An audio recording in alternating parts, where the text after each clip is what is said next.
प्रेमाच्या 3 क्वालिट्या सांगितल्या, सामान्य प्रेम, समंजस प्रेम आणि समर्थ प्रेम.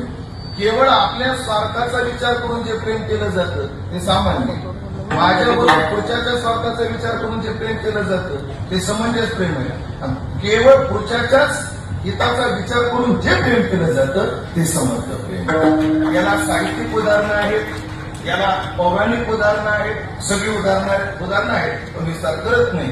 पण देवाचं नाव घेतलं पाहिजे, हे देव तुमचं